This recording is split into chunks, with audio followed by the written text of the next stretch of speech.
Muy bien. Una vez más, agradecerles siempre a quienes cumplen nuestra regla de tener sus cámaras encendidas durante nuestra sesión. Gracias, Adriana.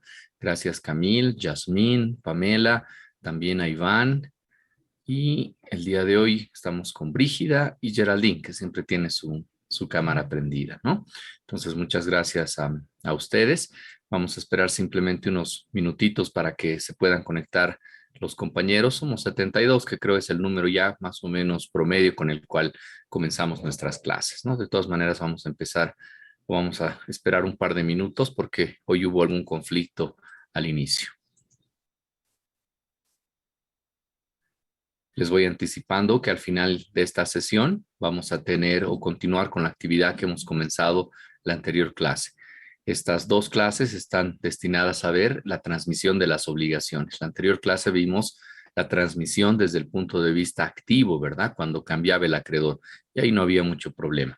El día de hoy vamos a ver una situación que es un poco más delicada porque tiene que ver con el cambio en el lado pasivo, ¿no? La circulación de la obligación, pero desde el punto de vista del lado pasivo, desde el punto de vista del deudor. Y ahí sí puede existir algo más de implicaciones, ¿verdad? Alguna complejidad adicional. Muy bien. Ahora sí vamos a comenzar a grabar. Recording in progress. Nuevamente, muy buenos días a todos los que se han conectado a esta sesión virtual.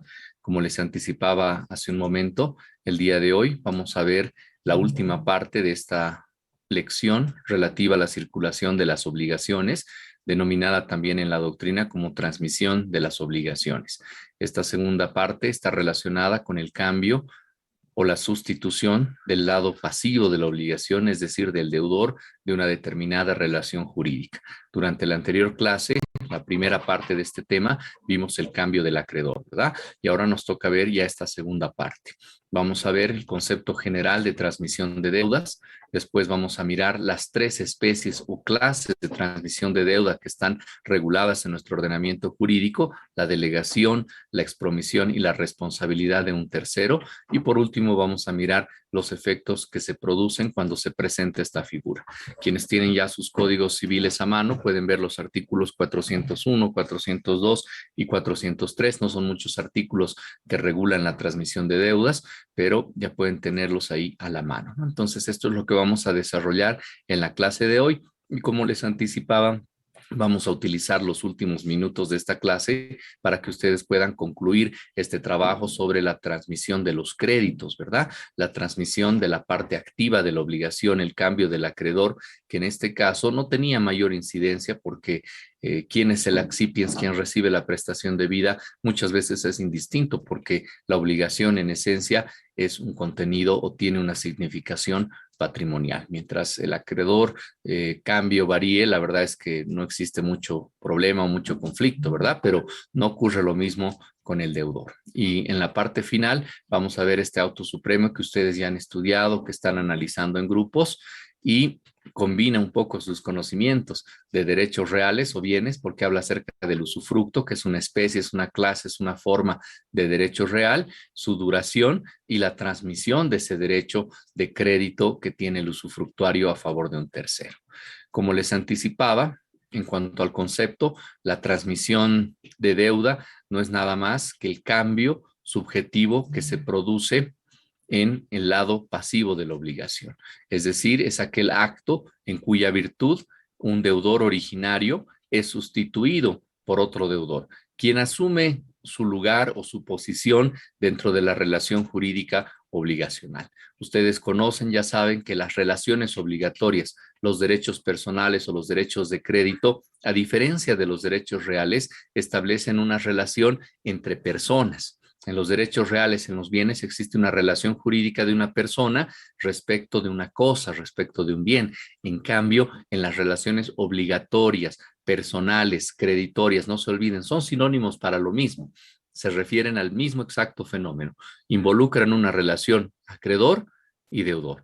Entonces, la anterior semana hemos visto el cambio del acreedor, ¿verdad? El accipiens cambiaba. ¿Cómo podía el accipiens cambiar? ¿Cómo esta obligación podía cambiar de titular? En nuestro ordenamiento jurídico, a través de la cesión de créditos. La cesión de créditos es la forma idónea para que una obligación cambie de titular. Y ahora vamos a ver o vamos a enfocarnos en aquellos actos jurídicos en los cuales existe una transmisión o cambio del deudor, del sujeto pasivo originario, por otro que ingresa en su lugar o ingresa con él. Vamos a ver que existen también esas dos figuras, porque un deudor, por principio, esto ya les anticipo, no queda liberado salvo que el acreedor consienta. La única manera que un deudor que ha pactado una obligación quede liberado de ese lazo que constituye la obligación es con el consentimiento del acreedor, ¿no? Entonces, ya saben, si vemos el género próximo, como siempre vemos, sería un acto jurídico, un negocio jurídico. Y la diferencia específica de este acto negocio jurídico está en sus efectos. Los efectos específicos son que un tercero ingresa a ocupar el lugar que tenía el deudor originario, quedando obligado por este, o sea, en lugar de este deudor originario o con este, porque puede ser que no solamente ya quede un deudor, sino que existan dos deudores, ¿no? Que alguna persona diga, yo te voy a obligar o yo te voy a ayudar a pagar esta deuda, ¿no?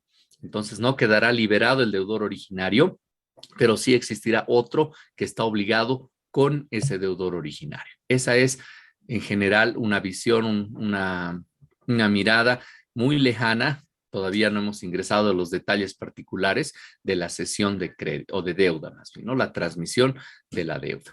En un concepto de algún autor dice que es el traspaso a un tercero de la calidad de deudor en una relación obligacional que se mantiene, que no se extingue en virtud de un convenio al que se arriba por un acuerdo de voluntades, ¿no? Entonces, si miran aquí en este concepto que nos da este autor argentino, pueden ver ustedes que el género próximo es un convenio, ¿no? ¿Esto qué significa? Es un contrato, es un acto jurídico, sería un contrato porque implica acuerdo de voluntades. ¿Y cuál es el efecto? Que se produce el traspaso a un tercero de la calidad de deudor, ¿no? En una relación jurídica obligacional que se mantiene, que no se extingue. Es decir, que la misma relación obligatoria se mantiene. Solamente existe el cambio, la transmisión, el traspaso de una de las partes, ¿verdad? En la relación obligatoria siempre se contrapone el crédito, que tiene dos facultades en su contenido, facultad de recibir y facultad de exigir, ¿verdad? Y la deuda, que tiene aquel deber de cumplir y la responsabilidad para el caso del incumplimiento. Entonces, en este caso, lo que se está traspasando es la deuda, esa parte pasiva. En cuanto a su evolución histórica, queridos universitarios, ustedes conocen que en el derecho romano estos derechos personales tenían un carácter personalísimo. Era imposible pensar que las obligaciones iban a circular, que se iban a transmitir. Había un nexo, un poder personal del acreedor sobre la persona del deudor, sobre su familia, sobre sus bienes, pero era un poder muy fuerte, era un lazo que verdaderamente ligaba a la persona y que permitía al acreedor más bien ejercer determinadas potestades muy fuertes sobre la persona del deudor. Pero, como hemos visto también en la evolución de las relaciones jurídicas obligacionales, este carácter personalísimo del derecho romano se va transformando hasta el punto que las legislaciones modernas, los códigos civiles modernos, reconocen a la obligación como un valor de naturaleza patrimonial. No se olviden ahí el artículo 291, el artículo 292 de nuestro Código Civil recogen también esta evolución histórica, ¿no? Y noten que nuestro Código Civil no es el más nuevo que existe en el mundo ni en la región. En Argentina tenemos un código reciente del 2015, en Francia tenemos otro código civil también bastante moderno, bastante nuevo, el de nosotros data del año 1976. Y miren lo que dice el artículo 292. La prestación debe ser susceptible de evaluación económica y corresponder a un interés, aun cuando éste no sea patrimonial del acreedor, ¿no? Entonces, toda prestación, aunque no existe un interés patrimonial, tiene un valor, es susceptible de ser evaluada patrimonialmente, ¿no? Esta es la evolución que desde hace mucho, pues ya se presentó en el derecho de las obligaciones. Y en primer lugar, en la historia, también se presenta la cesión de créditos. Lo primero que ocurre, un acreedor tiene potestades, tiene un crédito, tiene derecho de recibir, tiene derecho de exigir, y eso puede ser dispuesto de la misma manera que se dispone un bien, que se dispone una cosa, porque son derechos, son facultades susceptibles de ser transmitidas a través de la figura de la cesión de créditos, ¿verdad? Y posteriormente en el mundo, una de las primeras legislaciones que reconoce de manera formal, de manera expresa la transmisión de la deuda es el BGB del año 1900 en Alemania, a través de la figura de la asunción de deuda, ¿no? Los alemanes, que son portadores o se creen titulares del derecho romano moderno, son muy prácticos, nada de ficciones, nada de figuras raras, tiene que ser práctico. Entonces, si se puede transmitir el crédito, ¿por qué no se puede transmitir la deuda? Y ellos autorizan en sus legislaciones la transmisión de la deuda, ¿no? Y lo hacen de manera específica. Es uno de los códigos modernos que llega un poquito más tarde, ¿no? Noten que el de Francia es de 1804. Entonces, 1900 son 100 años de retraso de los alemanes respecto de los franceses, ¿no? Influenciado, lógicamente, este retraso determinado en gran medida por las discusiones que existieron entre la Escuela Histórica del Derecho de Savigny, ¿verdad? Que él decía que el derecho era una evolución tranquila, pacífica, como la costumbre, y que tener algo codificado iba a frenar ese desarrollo del derecho, iba a paralizarlo, que no era positivo, que no era beneficioso tener leyes escritas, una codificación rígida y formal, ¿no? Entonces, miren cómo las ideas de las personas, la influencia que tienen las personas, su pensamiento en otros países, realmente calan hondo, ¿no? Y ahí tenemos un BGB, bueno, obviamente muy bien meditado después de analizar varias instituciones que ya estaban en vigencia, como el Código francés, se da luz y llega al mundo esta iluminación del BGB, ¿no? Uno de los códigos más magníficos civiles que ha existido en su época, y ahí se regula ya de manera expresa la asunción de deuda, ¿no? Cuando viene un tercero y dice yo voy a asumir esta deuda contigo, y si el acreedor te libera bien, pero si no, yo estoy obligado contigo también a pagarla, ¿no? Y ahí se establece un vínculo de solidaridad. Vamos a ver que el acreedor lo que hace más bien es poder cobrar a cualquiera de las personas, ¿no? A cualquiera de los deudores que tienen esa posibilidad, o más bien que adquieren esa posición jurídica, si ustedes quieren, dentro de la relación obligatoria. Dentro de la transmisión de deudas, tenemos de manera específica tres figuras que están reguladas de manera concreta, puntual, en nuestro Código Civil. Ustedes pueden ver la delegación, artículo 395, la expromisión, artículo 398, y responsabilidad de un tercero en el artículo 400. Todas estas tres figuras son formas, maneras en las que opera la transmisión de la deuda, ¿no? En el caso de la transmisión del crédito era mucho más sencillo, ¿verdad? Solamente tenemos una figura, la cesión de créditos, ¿verdad? Cesión de créditos. Y a veces también existe cesión de contrato, pero ustedes saben que un contrato es fuente de las obligaciones. En un mismo contrato hay créditos y hay deudas. Hay parte activa y parte pasiva. Una misma parte puede tener derechos y puede tener deudas, créditos, deudas, derechos y obligaciones, ¿verdad? Entonces, la cesión de contrato es más amplia que la cesión de créditos. En una cesión de contrato se transmite todo lo que uno tiene derecho u obligación dentro de un determinado contrato. En la cesión de crédito, uno solamente transmite esta facultad de recibir y exigir en una determinada relación jurídica. Entonces es más pequeñita, ¿verdad? La cesión de contrato es más amplia, la cesión de crédito es más específica, más puntual. Un derecho de cobro, una obligación pecuniaria. Tú tienes derecho a que te paguen, no te han pagado, entonces alguien viene y te dice, oye, eso que tú no puedes cobrar, yo lo voy a cobrar, vendémelo más barato. Dice 100 que te tienen que pagar más los intereses, yo te pago 60 porque yo voy a tener que cobrar. Entonces te compro tu crédito, ¿verdad? Existen esas figuras de la cesión de crédito. Ahora estamos viendo el otro lado, la transmisión de la deuda, ¿no? Bajo estas tres figuras, delegación, expromisión y responsabilidad de un tercero, ¿no? Entonces, delegación en nuestro ordenamiento jurídico hace referencia a la transmisión de una deuda. Expromisión, lo mismo, y responsabilidad de un tercero también es una figura.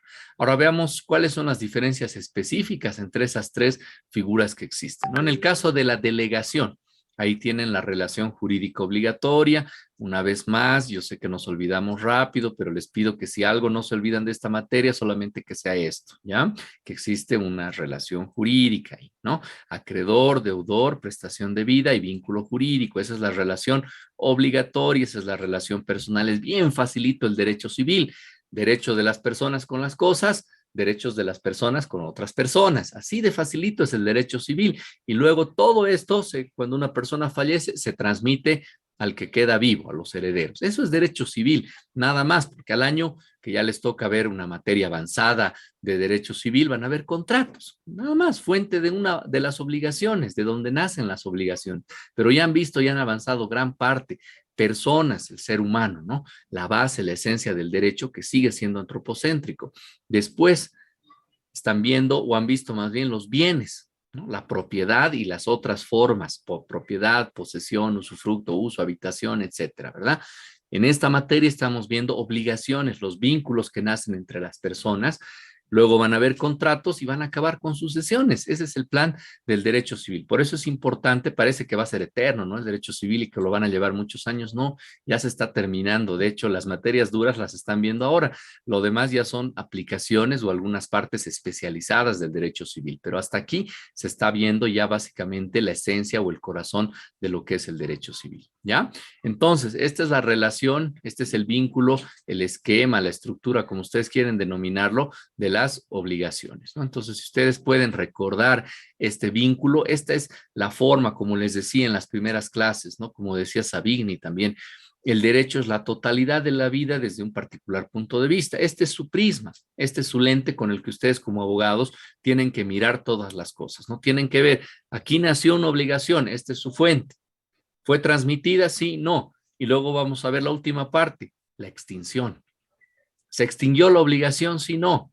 ¿Hubo cumplimiento? Ah, entonces se extingue, ¿no? Es la forma ordinaria normal. Después hemos visto el incumplimiento, ¿se acuerdan?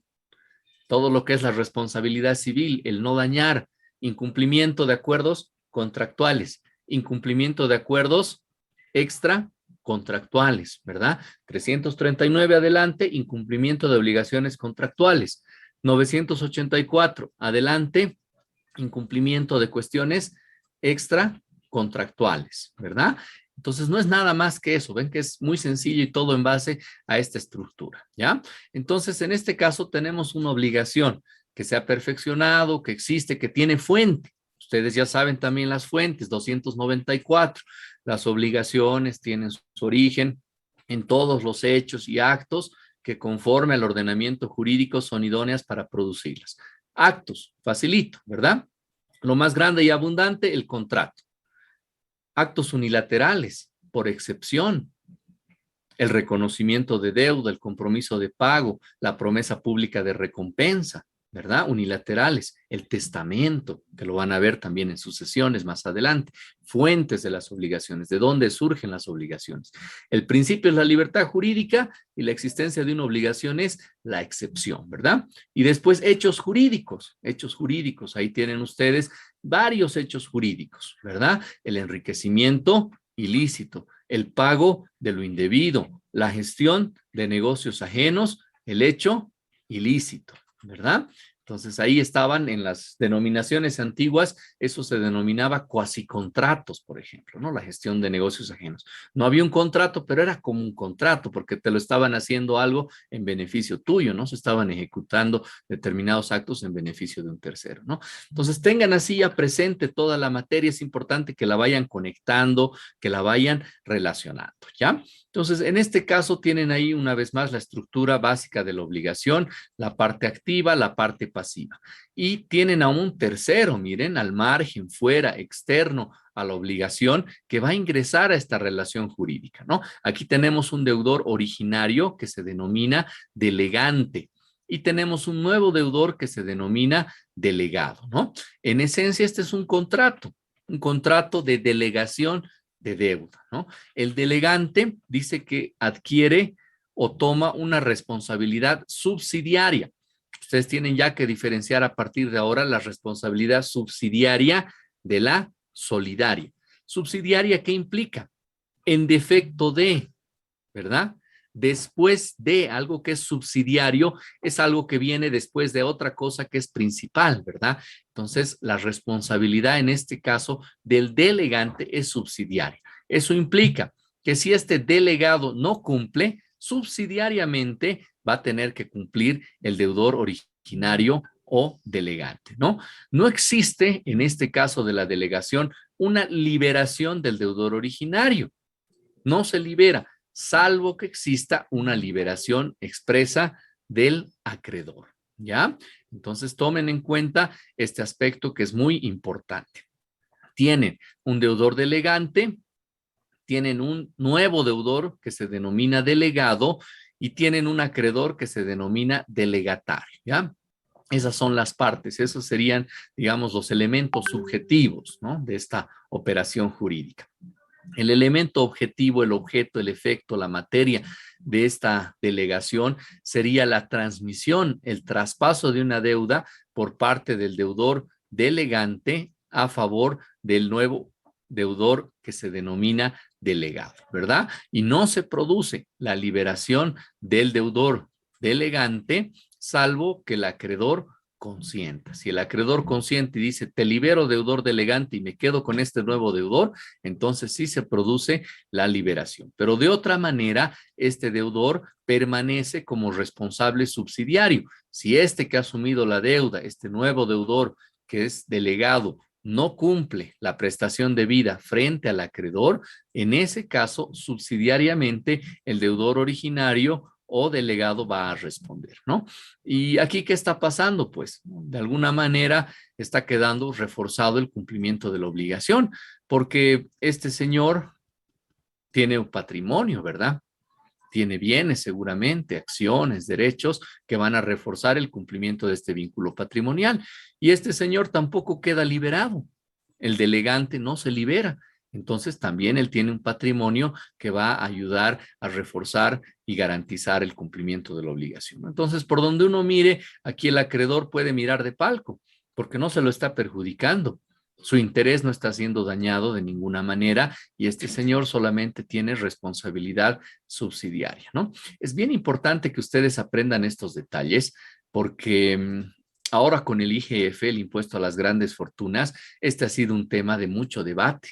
Muchas veces las empresas se prestan, ¿verdad? De los bancos, pero sus socios garantizan. Entonces se preguntan, ¿en qué calidad están los socios? ¿La deuda es de ellos? ¿De quién es la deuda? Porque no se olviden que para las grandes fortunas uno hace sumas y restas. Estos son mis bienes y les resto mis deudas, ¿no? Entonces todo el mundo quiere tener más deudas, ¿verdad? Para quedar por debajo del umbral del impuesto a las grandes fortunas, ¿no? Entonces los grandes empresarios dicen, ¿cómo es? Entonces hay que explicarles las cosas a partir de estas figuras, ¿no? ¿Tú qué clase de deudor eres? ¿Tu responsabilidad es subsidiaria? ¿Es solidaria? Hay que entender muy bien estos temas, ¿no? Y la transmisión de deuda, desde luego, es una figura que nos ayuda a comprender también la parte pasiva, ¿verdad? Cómo está estructurada la parte pasiva de una obligación. Esa es entonces la delegación. Ahora veamos la expromisión. Una vez más, miren, ves, hasta el cansancio vamos a ver esta figura, ¿no? Vínculo jurídico, acreedor, deudor, y aquí tenemos nuevamente un tercero que ingresa a la relación jurídica, el expromitente, ¿no? Entonces, en este caso, vemos que la expromisión puede darse por un contrato, por un acuerdo, o también puede ser un acto unilateral.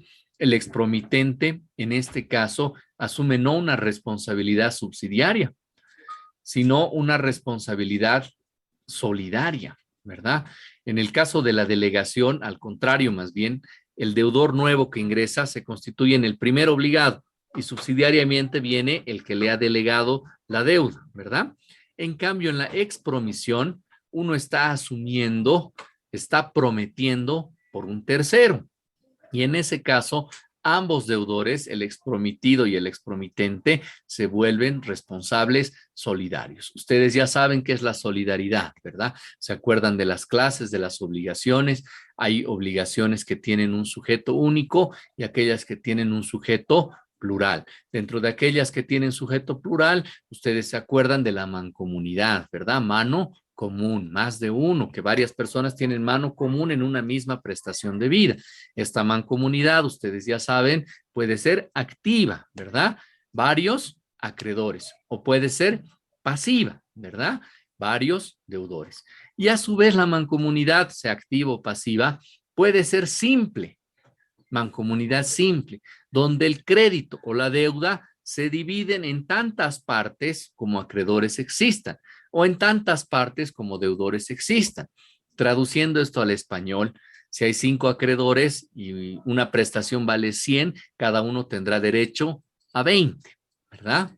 Y por el contrario, si la deuda es de 100 y hay 4 deudores, cada uno tendrá la obligación de cumplir y la responsabilidad de cumplir solamente por su parte, 25, ¿verdad? 100 entre 25. Esa es la mancomunidad simple. Cada uno tiene un crédito y una deuda por una parte, nada más.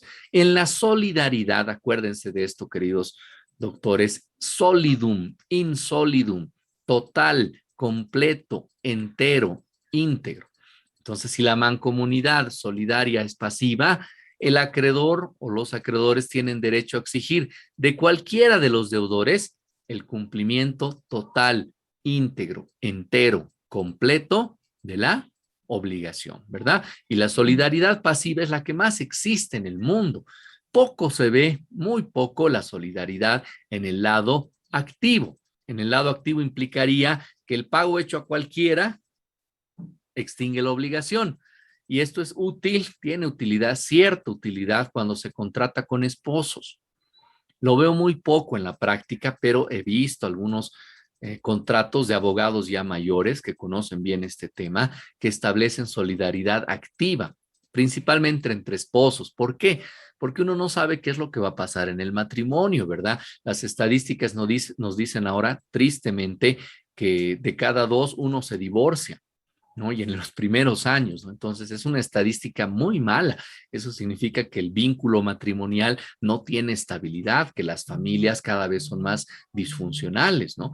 Y eso lleva a las personas a que establezcan solidaridad activa entre los esposos. Porque yo no sé qué pasa entre ustedes, si desaparecerás, te pelearás, no querrás ver, a mí no me perjudicas, yo le puedo pagar a cualquiera de ustedes y entre ustedes entiéndanse, ¿verdad? Entonces, y he visto algunos de esos contratos con solidaridad activa, especialmente para esposos, donde el pago hecho a cualquiera de los acreedores libera indistintamente a los deudores. Ahora bien, ¿para qué sirve todo ese repaso de las clases de las obligaciones? Para entender que en este caso el deudor expromitente, el tercero, que no formaba parte de la relación jurídica originaria, adquiere una especie o clase de responsabilidad solidaria con el deudor originario, ¿verdad? Esa es la principal cuestión, ¿no? Espérenme un ratito. Vamos a atender el teléfono.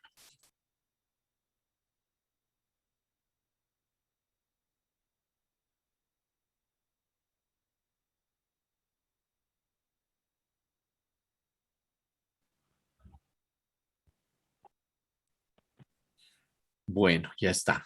A ver, entonces, en la expromisión tienen que ver que hay dos posibilidades, que sea un contrato o que sea un acto unilateral. Otra vez, mil disculpas.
Les ruego sus disculpas. Cuando alguien tiene mi teléfono fijo es que es serio, entonces tiene que ser un jefe o alguien así. Entonces, bueno, mil disculpas, ¿ya? He tenido que atender. Bueno, entonces en este caso, la primera o el primer género próximo es que puede darse por un contrato o por un acto unilateral. En segundo lugar, el efecto es que el expromitente, el nuevo deudor que no formaba parte de la relación originaria, adquiere o contrae una responsabilidad solidaria con el deudor expromitido, ¿verdad? Como en todos estos casos, no se produce la liberación del deudor originario, salvo que el acreedor consienta, ¿no? Entonces, el principio general en la transmisión de deuda es que no existe un cambio de deudor, salvo que exista una autorización o el consentimiento de parte del acreedor. Ya ese es el principio general. Entonces, delegación, expromisión, formas de transmisión de la deuda. Ahora, ustedes, depende de qué lado o a quién asesoren, ¿verdad? Van a preferir algo que sea bajo la forma de delegación, efecto, responsabilidad subsidiaria, o van a preferir la expromisión, responsabilidad solidaria. Son detalles, pero son importantes, dependiendo del nombre que ustedes utilicen. ¿Ya? Y la última parte, les voy a pedir disculpas una vez más. Mi hijito está dando examen, así que tengo que enviar una tarea. Les pido un minuto, por favor.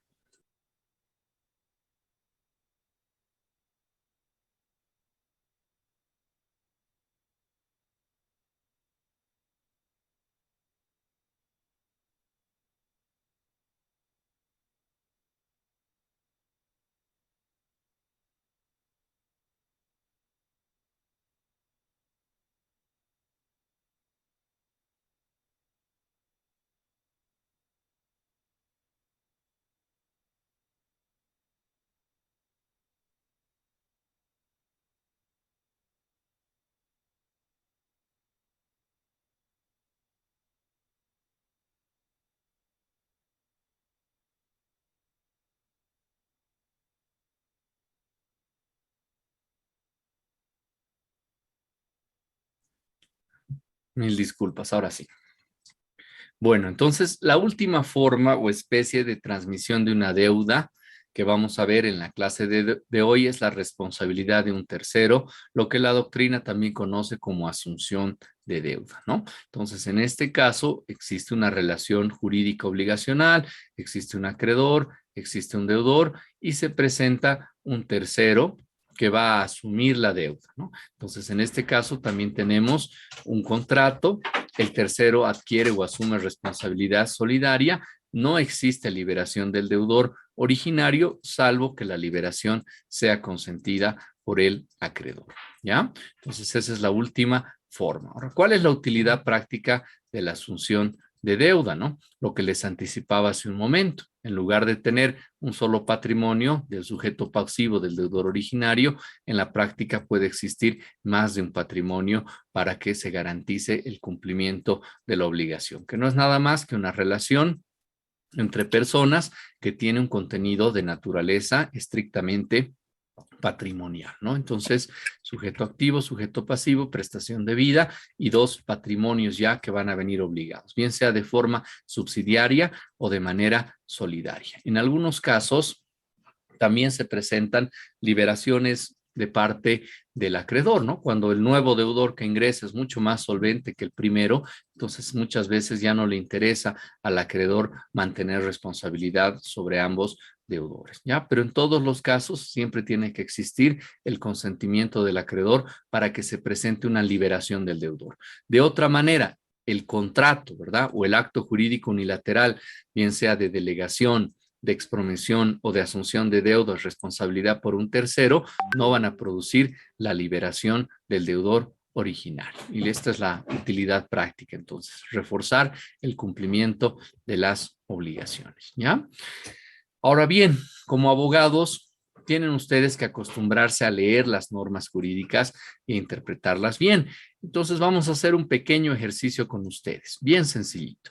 Vamos a leer 3 artículos del 401 al 403 del Código Civil para ver algunos efectos. Y yo les voy a pedir que ustedes identifiquen en cada caso cuál es el supuesto de hecho y cuál es la consecuencia jurídica.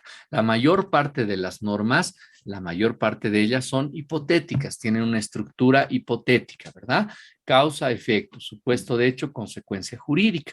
Y es importante que ustedes aprendan a reconocer cuál es el supuesto de hecho y cuál la consecuencia jurídica. Como abogados, ustedes van a tener que identificar cuándo se cumple, cuándo se satisface o se llena el supuesto de hecho, para en ese caso pedir la consecuencia jurídica o aplicar la consecuencia jurídica a una determinada situación de hecho, ¿ya? Entonces, le pido a algún voluntario de ustedes que por favor me pueda ayudar con la lectura del artículo 401. En este caso, el parágrafo primero, por favor. ¿Cuál es el supuesto de hecho y cuál es la consecuencia jurídica? ¿Algún voluntario? Doctor, yo puedo. Adelante, Henry, por favor. Eh, Artículo 401, insolvencia del nuevo deudor. Parágrafo primero, si el delegado se ha vuelto insolvente, el acreedor no tiene acción contra el deudor originario si antes lo habían liberado ya, a no ser que haya hecho expresa reserva de interponer en tal caso su acción. Ya, muchas gracias, Henry. ¿Cuál es entonces el supuesto de hecho en este parágrafo primero del artículo 401?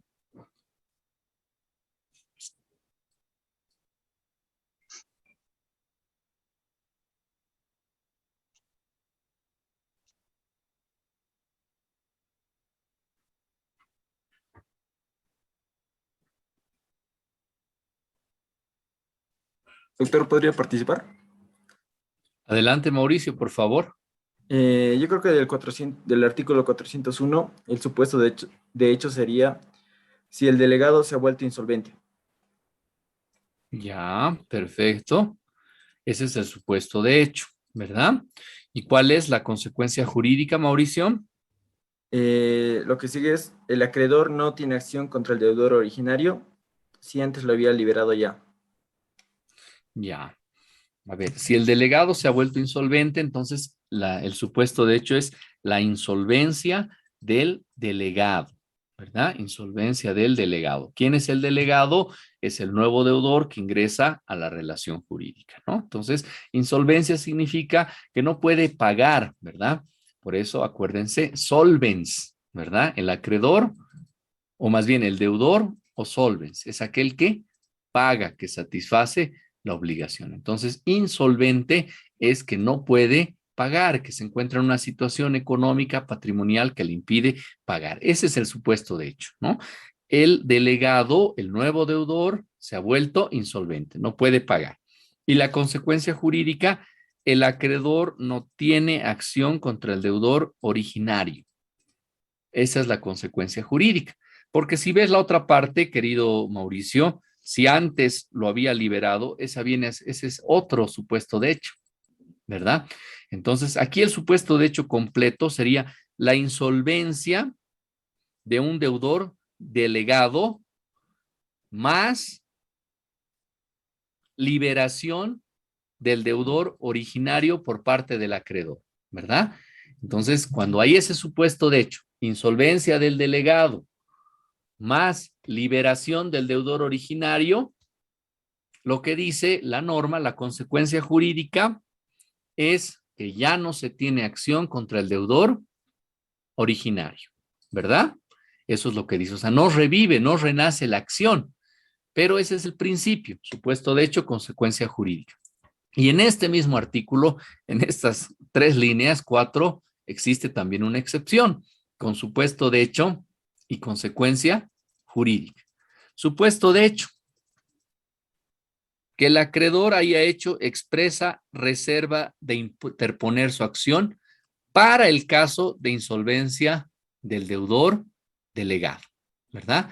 Y en ese caso la consecuencia jurídica es que sí puede accionar, ¿no? Entonces miren cómo en un artículo ustedes encuentran principio y encuentran también excepción y encuentran un supuesto de hecho complejo porque tiene más de una situación y una consecuencia jurídica, ¿verdad?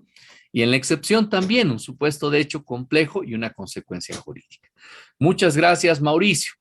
¿Quién se anima con el parágrafo segundo, por favor? Analicet, por favor, adelante. Sí, doctor. El parágrafo segundo del artículo 401, ¿verdad? Sí, Ok, aquí dice directamente, ¿no? ¿Verdad? ¿O empiezo? sí, como tú lo 400. interpretes, Analicet, por favor. Ok, está bien. Bueno, artículo 401, insolvencia del nuevo deudor, parágrafo segundo. Sin embargo, si el delegado era insolvente a tiempo de haber asumido la deuda frente al acreedor, el deudor originario no queda liberado. Perfecto, Analicet. ¿Cuál sería entonces el supuesto de hecho y cuál la consecuencia jurídica en este parágrafo segundo? En este parágrafo segundo sería, de nuevo, o sea, la insolvencia del delegado en sí, pero en este caso a tiempo de haber asumido la deuda. Y Perfecto, ese es el supuesto de hecho, ¿no ven? de hecho. Entonces, la consecuencia jurídica es que el deudor, la liberación en sí del deudor, la no liberación, perdón, del deudor originario. Perfecto, Analicet. Esa es la estructura que ustedes tienen que tener siempre en la lectura de una norma jurídica. ¿Por qué? Porque hay un adagio viejo que dice, dadme los hechos, el tribunal conoce el derecho. Entonces, ¿cuál es su función como abogados? Probar el supuesto de hecho para pedir la aplicación de la consecuencia jurídica. Eso cuando sean abogados y estén en patrocinio o defensa de un caso, en un litigio. Si son abogados de una institución pública, si son abogados de una empresa privada, de un bufete de abogados, entonces tendrán que hacer informes, ¿verdad? Y en sus informes tendrán que determinar la existencia o no de determinados hechos, subsumirlos por el derecho, encontrar estos supuestos de hecho que están regulados en la norma y aplicar las consecuencias jurídicas, ¿no? Así como lo ha hecho Analicet, lo ha hecho muy bien, no tiene que irse al texto literal escrito de la norma, ¿no? Sino entender cuál es la situación de hecho que se presenta. En este caso, existía un deudor delegado, un tercero, que desde el principio, desde el día cero, desde que se pacta el contrato de delegación de deuda, era insolvente. Entonces, en ese caso, el deudor originario no puede quedar de ninguna manera liberado, ¿verdad? Porque si no sería promover alguna especie de fraude, de forma de elusión del cumplimiento de las obligaciones. Entonces, en ese caso, la ley dice, no se libera, no queda liberado, ¿verdad? Muchas gracias, Analicet. El parágrafo tercero, por favor, ¿quién nos ayuda?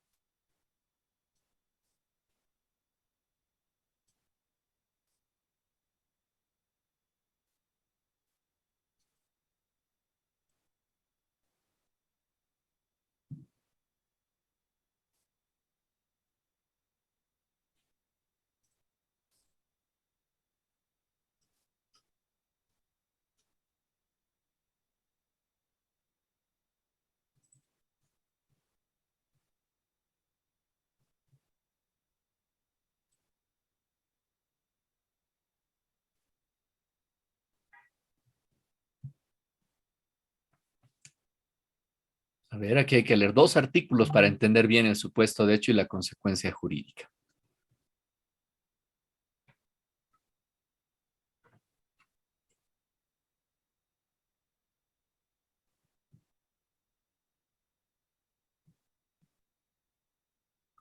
Lean el 400 y el 401, parágrafo tercero. Esos dos artículos hay que leer para entender bien qué está pasando aquí.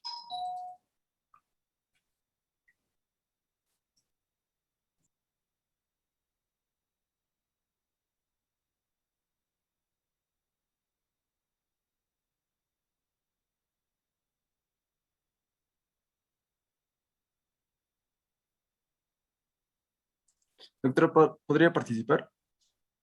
Sí, adelante, Mauricio. Estaría bien si el supuesto de hecho es la liberación del deudor originario, que es una condición expresamente estipulada. Ese sería el supuesto de hecho. Sí, sí, sí, parcialmente está correcto, Mauricio. Falta un elemento, pero está parcialmente correcto. Gracias, doctor.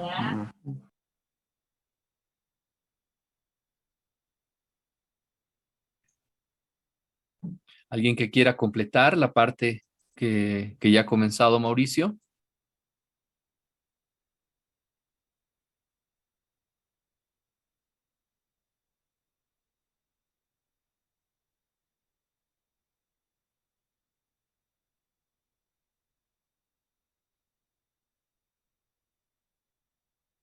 Doctor, ¿puedo participar? Sí, adelante, por favor. Eh, la consecuencia jurídica sería, en caso contrario, el deudor queda obligado con el tercero en forma solidaria.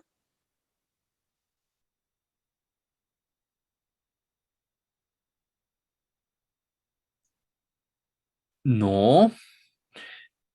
A ver, vayamos juntos, ¿ya? En este caso, lo primero que nos dice es que existe responsabilidad de tercero, ¿verdad? Existe un caso, un supuesto de responsabilidad de tercero. Para entender qué es la responsabilidad de un tercero, vamos al artículo 400 y ahí nos dice convenio entre el deudor y un tercero para que éste asuma la deuda de otro. Y si el acreedor se adhiere al convenio, la adhesión vuelve irrevocable lo estipulado a su favor. Esto significa que ha existido un caso de responsabilidad de un tercero, ¿verdad? Deudor originario y un tercero se ponen de acuerdo para que el tercero pague la obligación del deudor originario, ¿ya? Ese es el caso de responsabilidad de un tercero. Y dice que aquí ha existido la liberación del deudor originario, era una de las condiciones de este convenio, de este acuerdo, que exista liberación, ¿no? Entonces, lo que nos dice aquí es esta misma regla anterior, lo que está en el parágrafo segundo, se aplica a esos casos en que existe una responsabilidad de un tercero, pero ese tercero que asume la deuda es insolvente, ¿verdad? Eso es lo que está ocurriendo en este caso. Entonces, la consecuencia jurídica es lo que está arriba, que no se produce la liberación del deudor originario. Aunque las partes hubieran acordado, ¿verdad? Tienes a un deudor originario, tienes a un tercero que asume la responsabilidad por ese deudor y el acreedor se ha adherido o ha dado su consentimiento para que se libere el deudor originario. Después, cuando llegue el momento de exigirse el cumplimiento de la obligación, resulta que este tercero era insolvente. Como que lo han engañado al acreedor, ¿verdad? Para que lo libere y al final no puede cobrar. Entonces, en esos casos, la ley dice, no queda liberado. Si al momento en que se produce esta asunción de deuda, que viene un tercero y dice, yo pago tu obligación al tercero mediante un contrato y existe una liberación del deudor originario, si se presenta insolvencia, entonces no existe liberación. Tienen que entender los hechos, más allá de las palabras. Estas normas están reflejando o regulando situaciones de hecho que se presentan en la realidad. Entonces, ustedes tienen que ver cuáles son los componentes de esos hechos, tienen que analizarlos. Analizar es ir parte por parte, ¿verdad? Y una vez que prueban parte por parte, determinan la consecuencia jurídica, ¿verdad? Y esto es bien importante, porque si ustedes van a pretender, esa es la palabra, ¿verdad? Pretensión, ustedes ya han llevado. Es pedir ante un juez la actuación de la ley en contra de otra persona, ¿verdad? Entonces tienen que entender bien este supuesto de hecho y la consecuencia jurídica. Muy bien, al 402 y luego el 403 ya para terminar. Carla, por favor, adelante. Buenos días, doctor. Buenos días, compañeros. ¿Puedo hacer del artículo 402? Adelante, Carla, por favor. Ok, artículo 402. Garantías anexas al crédito. Si el acreedor libera al deudor originario, se extinguen las garantías anexas al crédito, excepto cuando quien las prestó consiente expresamente en mantenerlas. Doctor, en este artículo, para mí, el supuesto de hecho es la liberación por parte del deudor por parte del acreedor al deudor originario. Y la consecuencia sería la extinción de las garantías anexas al crédito. Perfecto, Carla. Sí, este artículo es más claro, ¿verdad? En su formulación de supuesto de hecho y consecuencia jurídica. Muchas gracias, Carla, ¿no? Si el acreedor libera al deudor originario, se extinguen las garantías anexas al crédito, ¿no? Ese es supuesto de hecho, consecuencia jurídica, principio. Y luego van a ver la excepción, otro supuesto de hecho y consecuencia jurídica. La otra el supuesto de hecho, el otro supuesto de hecho y consecuencia jurídica de la excepción es cuando quien las prestó consiente expresamente en mantenerlas, ¿no? Entonces aquí hay un fiador, hay alguien que está garantizando la obligación de un tercero y ese dice, ok, no me importa que cambien de deudor, yo voy a seguir garantizando esta obligación, ¿verdad? Entonces aquí hay dos supuestos de hecho y dos consecuencias jurídicas. Un supuesto de hecho y una consecuencia jurídica conforman el principio. El principio es, si tú liberas al deudor originario, el que ha dado la garantía se libera también, ¿verdad? Porque el garante garantizó a una persona. Si tú lo liberas, dile chao a tus garantías. Ese es el principio. Y la excepción es que este que ha dado la fianza también consienta, diga, ok, liberalo, está bien, yo sigo de garante, me quedo en el mismo lugar, ¿no? Esa es el otro supuesto de hecho y consecuencia jurídico que conforman la excepción a la regla. Hay un principio y hay una excepción. Muchas gracias, estimada Carla. Y el 403, ¿quién cierra el día de hoy las participaciones? Claudia, adelante, por favor. Gracias, doctor. Buenos días. El artículo 403 nos habla de la deuda que renace. Dice, cuando se declara nula o es anulada la obligación asumida por el nuevo deudor, habiendo ya el acreedor liberado al deudor originario, la deuda de este renace, pero el acreedor no puede valerse de las garantías prestadas por terceros. De acá, doctor, yo entiendo que el supuesto de hecho es el mismo cuando se declara nula o es anulada la obligación asumida por el nuevo deudor, habiendo ya el acreedor liberado al deudor originario. Entonces, acá ya la consecuencia sería que la deuda de este va a renacer, pero no puede valerse de las garantías que hayan sido prestadas anteriormente por terceros. Perfecto, muchas gracias, Claudia. Aquí también podemos ir a un análisis un poquito más expreso, pero está muy bien el análisis que ha hecho Claudia. Podemos también encontrar dos consecuencias jurídicas, ¿no? Una es que exista nulidad o anulabilidad de la obligación asumida por el deudor, ¿verdad? Nulidad o anulabilidad por cualquier cuestión, ¿no ve? Si ustedes hacen un contrato de delegación, un contrato de expromisión, un contrato de responsabilidad por un tercero o de un tercero, y ese acto jurídico, ese contrato, esa declaración resulta nula o anulable, ¿verdad? Por vicios del consentimiento, por lo que sea. Entonces, el efecto de la nulidad, ¿cuál es? Ustedes saben, las prestaciones se repiten, las cosas se retrotraen al estado anterior. Entonces, renace, ¿verdad? La obligación originaria, el título originario renace. Y existe otra consecuencia jurídica, ¿verdad? Que es que las garantías ya no renacen. Entonces, esa es otra consecuencia jurídica respecto a otras partes, a los garantes. Muchas gracias, Claudia, por tu participación. Con eso vamos a cerrar las participaciones del día de hoy y les voy a pedir a continuación que podamos continuar trabajando en nuestro caso, ¿ya? Tenemos media hora, yo los voy a visitar durante los siguientes 25 minutos. Les agradezco por su participación y por su atención. En definitiva, con esta clase terminamos ya la parte de la circulación de las obligaciones. Ya saben, cuando se transmite el crédito, cuando el acreedor va a transferir, va a transmitir, va a traspasar su crédito, en nuestro ordenamiento jurídico esto se denomina cesión de crédito. Y cuando se transmite, cuando se traspasa la deuda, cuando un deudor originario la delega, cuando existe expromisión o cuando existe un tercero que asume responsabilidad por un tercero, entonces estamos frente a la transmisión de la deuda, ¿verdad? El principio básico ahí es, si el acreedor no consiente la liberación del deudor originario, no se libera el deudor originario, ¿verdad? Y de ahí existen casos específicos, particulares, donde ustedes pueden ir identificando supuestos de hecho y consecuencia jurídica. Y esa va a ser su vida, o sea que no se aburren. Por eso es importante que conozcan la ley, por eso es importante que estudien la ley y luego de estudiar la ley, vean cómo los tribunales la aplican. Eso es jurisprudencia, es el derecho ya razonado después de que ha existido enfrentamiento, que ha existido bilateralidad en un proceso, que una parte ha aprobado ciertas cosas, que ha habido otra tesis, una antítesis que se han opuesto, el resultado es la jurisprudencia. Entonces, eso es lo que les pido que también analicemos con el ejercicio grupal colectivo que están haciendo. La anterior vez ha habido algún problema en la creación de los grupos y antes de continuar con eso voy a detener la grabación. Recording stopped.